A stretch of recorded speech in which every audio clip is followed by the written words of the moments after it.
Hello friends, आप देख रहे हैं आपका चैनल शेयर बाजार विद आयुष और बात करेंगे इस वीडियो में बाजार स्टाइल रिटेल आईपीओ के लिस्टिंग डे स्ट्रैटेजी के बारे में।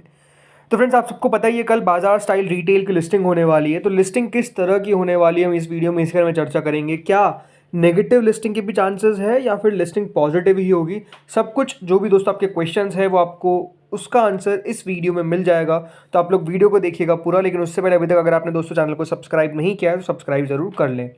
सो फ्रेंड्स, 370 से 389 रुपीज़ का प्राइस बैंड कंपनी ने सेट किया था। अगर आपको अलॉटमेंट मिला है तो कॉन्ग्रेचुलेशंस, आपको 389 रुपीज़ का एक शेयर मिला है। कुल मिलाकर 38 शेयर्स मिलते हुए नजर आएंगे इन अ सिंगल लॉट, राइट, एक लॉट में। दोस्तों कुल मिलाकर 834 करोड़ का ये इशू था, जिसमें से 148 करोड़ का था फ्रेश इशू और रिमेनिंग था ऑफर फॉर सेल।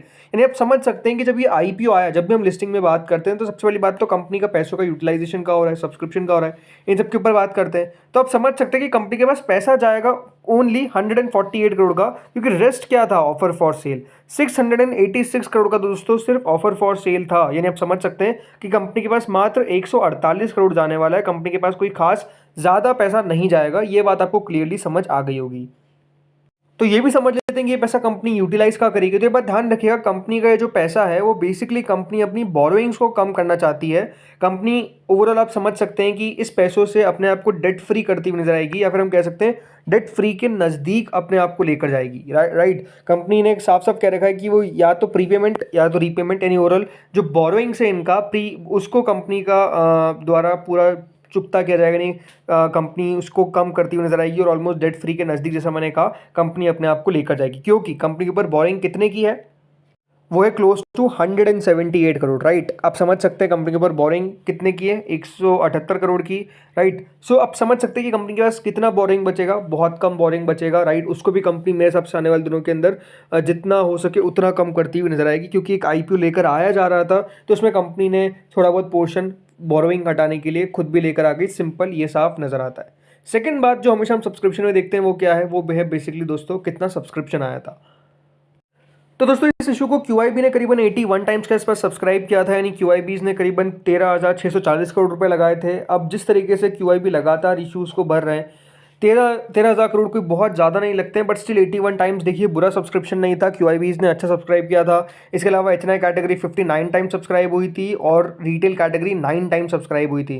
कंपनी की इंप्लॉय कैटेगरी ने 35 टाइम्स इस इशू को भरा था। तो कुल मिलाकर 40 गुना ये इशू हमको सब्सक्राइब होता हुआ नजर आया। करीबन 23,000 करोड़ रुपए के आसपास इस इशू में आ गए। तो ओवरऑल जो सब्सक्रिप्शन वाला बॉक्स है उसको कंपनी टिक करती है। बट हाँ, ऐसा नहीं है कि सब्सक्रिप्शन बहुत ज़्यादा था, बट सब्सक्रिप्शन ऐसा भी नहीं है कि कम था। बिकॉज अगर आप देखेंगे जो इसकी ग्रे मार्केट थी जब भी बंद हो रहा था तब भी नीचे ही थी, तो उसके बावजूद भी 81 टाइम सब्सक्रिप्शन लेकर आना ये अपने आप में देखिए कम बात नहीं है। ये अपने आप में एक अच्छा संकेत है कि हाँ, क्यूआईबी ने तब भी इसके अंदर इंटरेस्ट शो किया है, जो साफ नज़र आता है।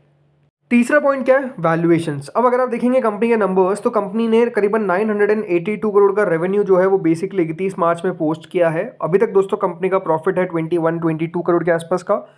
कंपनी ने देखिए प्रॉफिट रिपोर्ट करना अभी स्टार्ट किया है। मतलब अगर आप देखेंगे कंपनी का प्रॉफिट 5 करोड़, उसके बाद थोड़ा बहुत बड़ा, फिर 21 करोड़।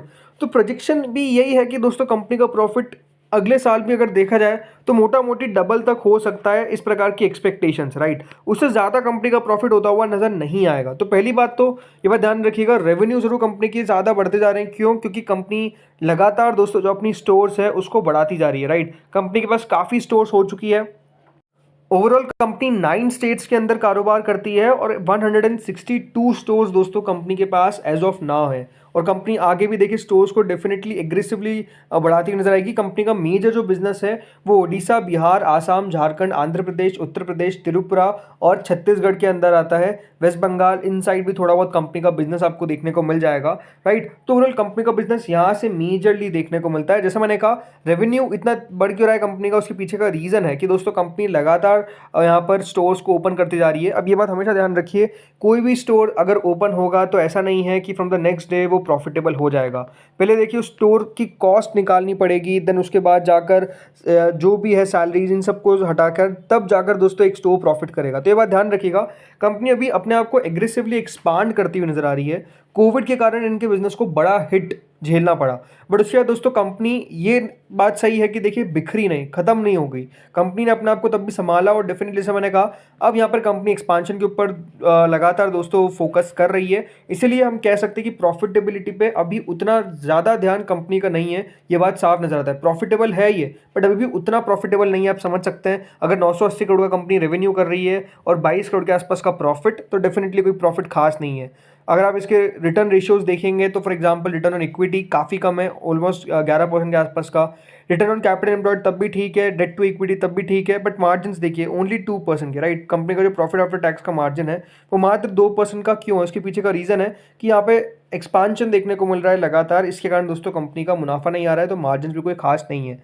इसीलिए जो कंपनी अपना आईपीओ लेकर आई है दोस्तों, वो आप देख सकते हैं करीबन 132 की प्राइस टर्निंग पे कंपनी का आईपीओ आता है। तो वैल्यूएशंस नो डाउट दोस्तों इसके एक्सपेंसिव थे, तो ये बात साफ है कि ऐसा नहीं कि बहुत ज़्यादा जगह छोड़ी है इसने on the table, but still ये आईपीओ मेरे हिसाब से लिस्टिंग गेन देकर जाएगा। हाँ, इसके अंदर ये बात भी है कि इसके अंदर बड़े इन्वेस्टर्स आपको देखने को मिल जाएंगे, तो जैसे रेखा झुनझुनवाला जी, राइट, वो भी इन्वेस्टर है, राइट। तब समझ सकते हैं कि कंपनी के अंदर रिनोड इन्वेस्टर्स भी आपको काफ़ी देखने को मिल जाएंगे जिन्होंने पहले इन्वेस्ट कर रखा है, तो वो ज़रूर नाम आपको नज़र आ जाते हैं। सो अगर इसको आप इसके पीओएस से कंपेयर करते हैं तो फॉर एग्जांपल देखिए वी मार्ट रिटेल आता है, V2 रिटेल आता है, बट अगेन ये कोई एप्पल टू एप्पल कंपैरिजन नहीं हो सकता इन दोनों कंपनीज का, राइट। ये भी 138 की पी पे ट्रेड कर रहा है तो कंपनी 125 की पी पे ट्रेड कर रही है। बट बात क्या है, इस बिजनेस के अंदर दोस्तों आपको जो अर्निंग्स है वो फॉरवर्ड देखना पड़ेगा। फॉरवर्ड मतलब आने वाले समय के अंदर कंपनी कितना अर्निंग्स कर सकती है, इसके ऊपर आई थिंक मार्केट ज़्यादा फोकस करता है, बिकॉज ये जो करंट वैल्यूएशन है इसमें किसी को भी स्टॉक अच्छा नहीं लग सकता है। बट ये एक्सपेक्टेशंस है कि जो कंपनी ने अभी स्टोर्स खोली है वो प्रॉफिटेबल होगी, तो धीरे धीरे करके उनका प्रॉफिट भी एकाएक आपको आता हुआ नजर आएगा, तो जिसको हम सुपर अर्निंग्स कहते हैं, राइट, सुपर प्रॉफिट, सुपर, ये सब कंपनी आने वाले समय में रिपोर्ट करती हुई नजर आ सकती है। इस प्रकार की एक्सपेक्टेशंस मार्केट लगाकर चलता है, याद रखिएगा ऐसी कंपनी से, राइट, क्योंकि इनका जो फोकस रहता है वो पहले मार्केट को कैप्चर करने में रहता है, प्रॉफिट को नहीं। और ये देखिए जो मॉडल है ये डेफिनेटली कई जगह पे सक्सेसफुल भी हुआ है, कई जगह पे सक्सेसफुल नहीं भी रहा है, राइट। तो ये तो हमको आने वाले समय पता चलेगा, बट मोटा मोटी आपको ने बताया कि यहाँ पर कंपनी की किस तरह की पोजीशन है। अब आते हैं लिस्टिंग पर।